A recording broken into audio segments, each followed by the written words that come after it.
Fried chicken kurma எப்படி செய்யுதுன்னு சொல்லிட்டு காமிக்கிறேன். கொஞ்சமாக எண்ணெய் ஊற்றிருக்கேன். ஒரு கைப்பிடி அளவுக்கு வந்து தனியா போட்டிருக்கேன். ஒரு 10 பல்லு வந்து முந்திரி போட்டிருக்கேன். கொஞ்சமாக சோம்பு, கொஞ்சமாக சீரகம் போட்டிருக்கேன். ஒரு கொத்து அளவு கருவேப்பிலை போட்டிருக்கேன். ஒரு பிரிஞ்சி இலை, ஒரு பட்டை, ஒரு கிராம்பு, ஒரு ஏலக்காய் போட்டிருக்கேன். இஞ்சி பூண்டு அப்படியேவும் போடலாம். நான் வந்து 1 ஸ்பூன் போட்டிருக்கேன். ஒரு 3 பச்சை மிளகாய் போட்டிருக்கேன். ஒரு 2 வந்து பெரிய வெங்காயம் வந்து கட் பண்ணி போட்டிருக்கேன். கொஞ்சமாக வந்து சால்ட் போட்டிருக்கேன். வெங்காயம்லாம் வந்து ரொம்ப கலர் மாறுற அளவுக்குலாம் வதக்கக்கூடாது. சும்மா வந்து லைட்டாக எடுத்துட்டு அதுக்கப்புறம் அப்படியே ஆற வச்சுட்டு அரைச்சிக்கலாம். 1/2 கேஜி சிக்கன் வந்து க்ளீன் பண்ணி வச்சுருக்கேன்.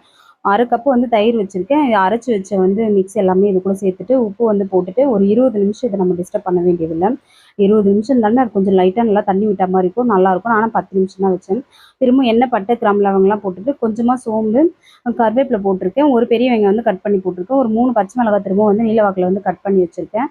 இப்போ வந்து சிக்கன் வந்து இது கூட கொட்டிடலாம். சிக்கன் கிரேவி வந்து ஒரு 15 நிமிஷம் வந்து வேக வச்சோமா நல்லா ரெடி ஆகிடும். வேணுன்ற அளவுக்கு தண்ணி அட்ஜஸ்ட் பண்ணிக்கலாம். ரொம்ப தண்ணியெல்லாம் இருக்க வேணாம், கொஞ்சமாக வச்சுக்கலாம். அடுப்பு ஆஃப் பண்ணிவிட்டு ஒரு 1/2 தேங்காய் வந்து ஃபஸ்ட்டு பால் வந்து எடுத்து வந்து கெட்டியாக இருக்கும், அது வந்து ஊற்றிக்கலாம். திரும்பவும் வந்து ஒரு தாளிப்பு போட்டுடலாம். எண்ணெய், அதுக்கப்புறம் கருவேப்பிலை, காஞ்ச மிளகாய் போட்டுட்டு சோம்பு போட்டுட்டு எடுத்து ஊற்றிக்கலாம்.